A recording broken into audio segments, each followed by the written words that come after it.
14 طبق کے رسول، نبیوں کے امام، صدیق اکبر کے آقا، فاروق اعظم کے مولا، عثمان غنی کے ملجا، حیدر کرار کے مہوا، زینب، رقیہ، ام کلثوم، سیدہ زہرا کے بابا، حسنین، کریمین، طیبین، طاہرین، قمرین، منیرین، سعیدین، شہیدین، حسن و حسین کے نانا جان پر آج کے خطبہ جمعۃ المبارک میں دو چیزیں عرض کرنے کی سعادت حاصل کروں گا۔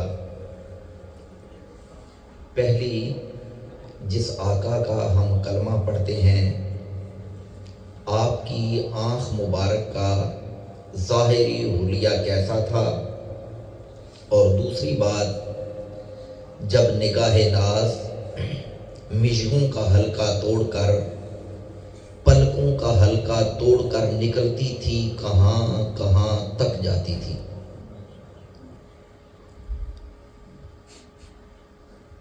علم کے سمندر، ولایت کے بادشاہ مولا حیدر کی بارگاہ میں ایک سائل آیا،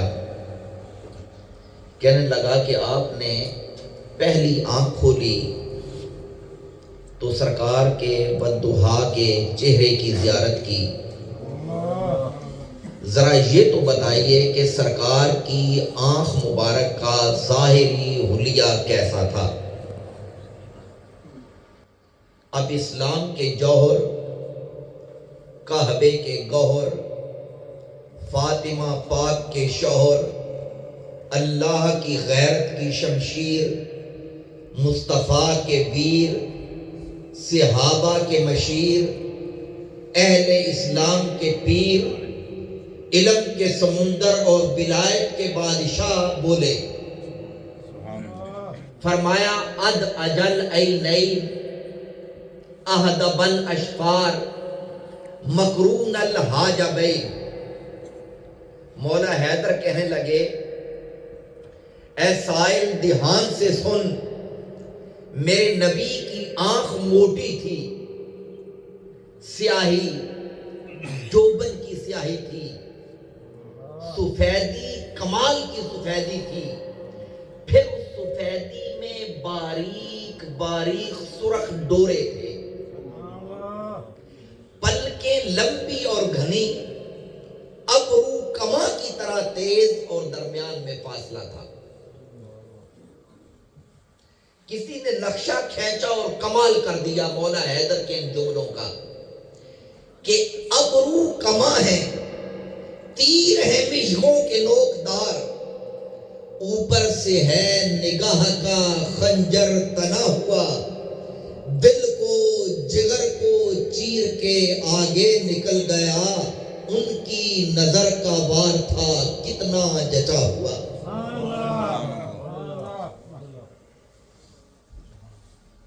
کسی نے بڑا غضب کا جملہ کہا تھا، اس نے کہا تھا آپ سمندر کی بات کرتے ہیں، صحابہ آنکھوں میں ڈوب جاتے تھے،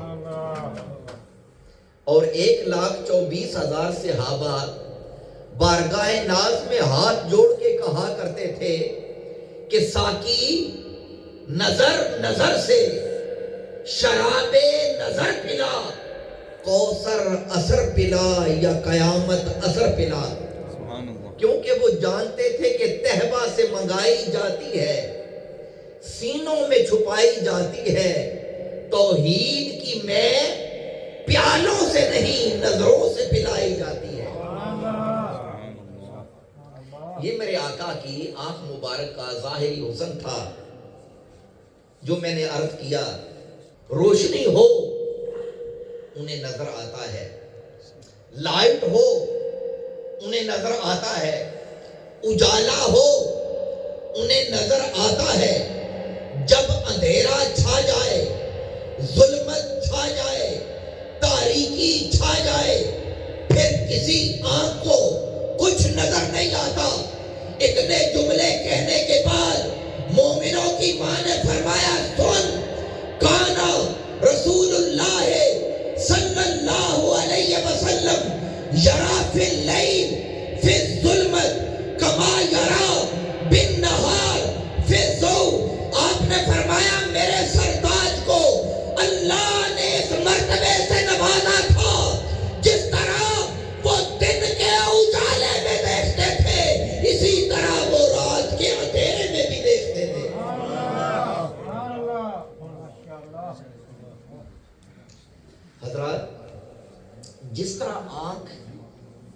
دیکھنے میں روشنی کی محتاج ہے نا، اس آنکھ کی ایک اور بھی مجبوری ہے، یہ سامنے پورا پورا دیکھتی ہے، کچھ کچھ دائیں کچھ کچھ بائیں، لیکن کسی آنکھ کو اپنی کمر کے پیچھے، اپنی پیٹھ کے پیچھے کچھ نظر نہیں آتا۔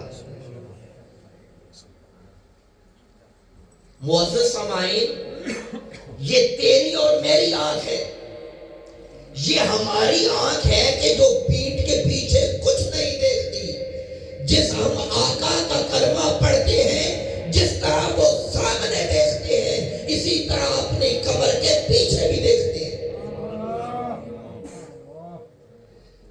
آپ کے اور میرے آقا نے صحابہ کبار رضوان اللہ تعالی علیہم اجمعین کو نماز پڑھائی۔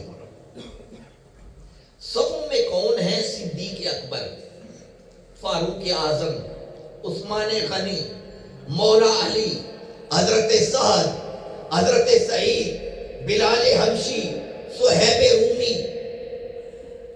اور سرکار نے نماز پڑھا کے منہ کیا صحابہ کی جانب۔ آپ نے فرمایا ہل ترونا قبلتی ہاہنا فواللہ ما یخفى علی رکوعکم ولا سجودکم ولا خشوعکم وانی لأراکم من وراء ظہری۔ فرمایا صحابہ جب میں تمہیں نماز پڑھا رہا ہوتا ہوں، میرا بھی منہ کعبہ شریف کی جانب ہوتا ہے، آپ کا منہ بھی کعبہ شریف کی جانب ہوتا ہے، میں گردن پھیر کے نہیں دیکھتا، میں جھاتیاں ڈال کے نہیں دیکھتا، منہ میرا بھی کعبے کی جانب ہوتا ہے، منہ تمہارا بھی کعبے کی جانب ہوتا ہے۔ اللہ کی نماز ہو رہی ہوتی ہے، پر اللہ کی عزت کی قسم مجھ محمد سے تمہارا رکوع، تمہارا سجدہ، تمہارا خشوع یہ چھپا نہیں ہوتا۔ میرے آقا نے 3 جملے کہے، رکوعکم، سجودکم، خشوعکم۔ رکوع کیا ہے؟ دونوں ہاتھ گھٹنے پہ آ جائیں، کمر سیدھی ہو جائے، ہر دیکھنے والا دیکھ لے گا کہ یہ بندہ حالت رکوع میں ہے، دونوں پاؤں زمین پہ ہوں، دونوں گھٹنے زمین پہ ہو، دونوں ہاتھ زمین پہ ہو، ناک اور پیشانی زمین پہ جم جائے، ہر بندہ دیکھ لے گا کہ یہ بندہ حالت سجدہ میں ہے۔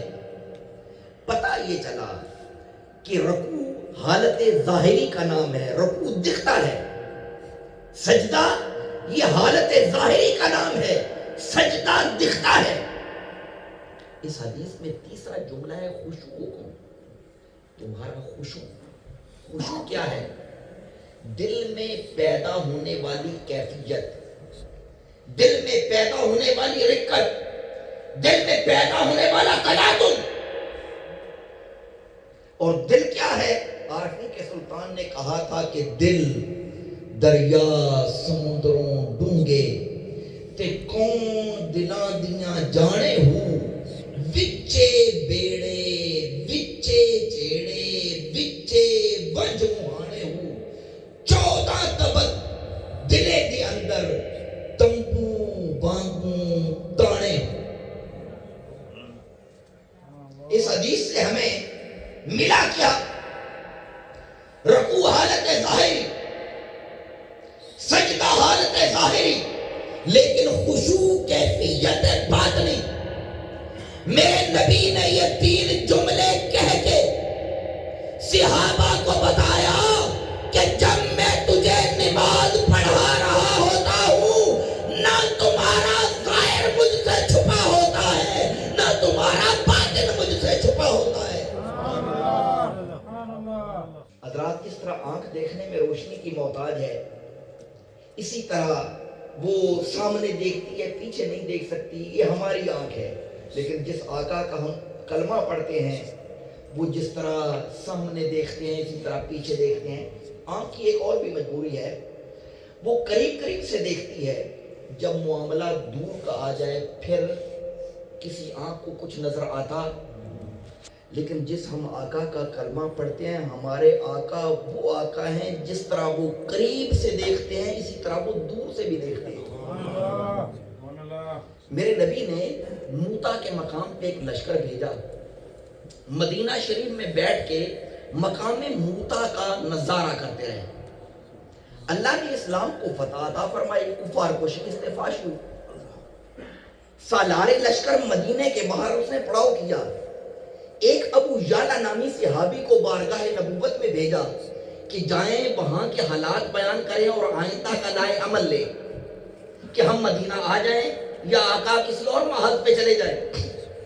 وہ صحابی آیا, میرے نبی مسجد نبوی شریف میں تشریف فرما ہے, آپ کا سر انور جھکا ہے, مراقبے کی کیفیت ہے. اس صحابی نے آ کے آواز نہیں دی بلکہ ہاتھ جوڑ کے کھڑا ہو گیا. سرکار نے اپنی مرضی سے جب اپنا سر انور اٹھایا, چشمے مازاغ اٹھائیں, اس صحابی کی جانب دیکھا, فرمایا ابو یعلا کچھ کہنا چاہتے ہو؟ عرض کرتے ہیں آقا کہنا چاہتا ہوں. آپ نے فرمایا کیا؟ کہتا ہے کہ موتا کے مقام پہ جن غلاموں کو آپ نے بھیجا تھا ان میں سے میں ایک ہوں. مجھے سالار لشکر نے وہاں کے حالات بیان کرنے کے لیے بھیجا ہے. توجہ ہے, میں اپنے معزز سامعین کی, آپ بہت اچھا سن رہے ہیں ماشاءاللہ, مجھے بہت خوشی ہو رہی ہے, لیکن میں چاہوں گا کہ میرا جملہ ضائع نہ ہو, کیونکہ اس میں میری حیثیت نہیں, یہ میرے آقا کا کرم ہے, یہ میرے آقا کی عظمت ہے. آپ نے سبحان اللہ کہنا ہے, میرے لیے نہیں. جس آقا کا کلمہ پڑھتے اس کی عظمت کو سن کے کہنا ہے. آپ الحمدللہ بہت اچھا سننے والے لوگ ہیں. توجہ, جب میرے آقا نے اس کی جانب توجہ فرمائی, اس نے عرض کیا کہ آقا میں موتا کے مقام کا حالات بیان کرنا چاہتا ہوں. جو تیرے اور میرے نبی نے جملے کہے, آپ نے فرمایا وَإِنْ شِئْتَ أَخْبِرْنِي وَإِنْ شِئْتَ أَخْبَرْتُكَ. اے صحابی تیرا جی چاہے وہاں کے حالات تو بیان کر. اگر تم مجھ محمد کو اجازت دے یہاں مدینے میں بیٹھ کے موتا کے مقام کے حالات میں بیان کرتا ہوں.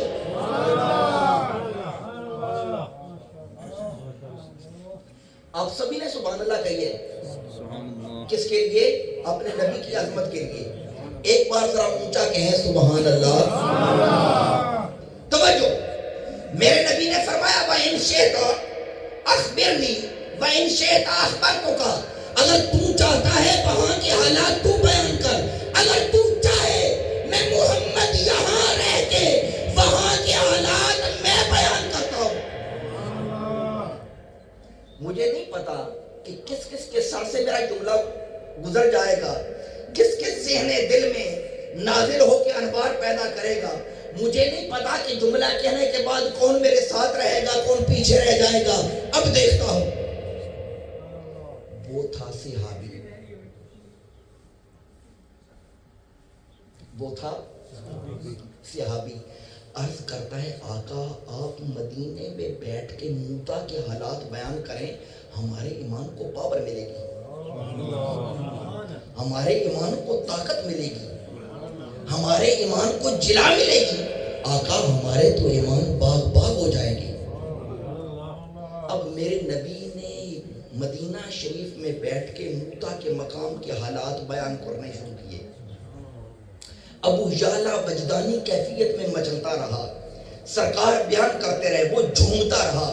جب سرکار نے کلام ختم کیا وہ وجدانی کیفیت میں اٹھا, کہنے لگے والذی بعثک بالحق ما ترکت من حدیثہم حرفا.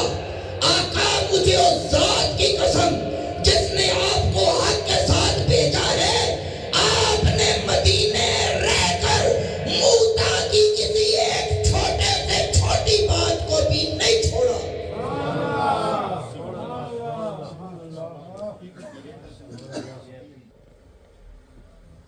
میرے پاس 5 منٹ ہیں, میں اپنی گفتگو کو مکمل کروں گا.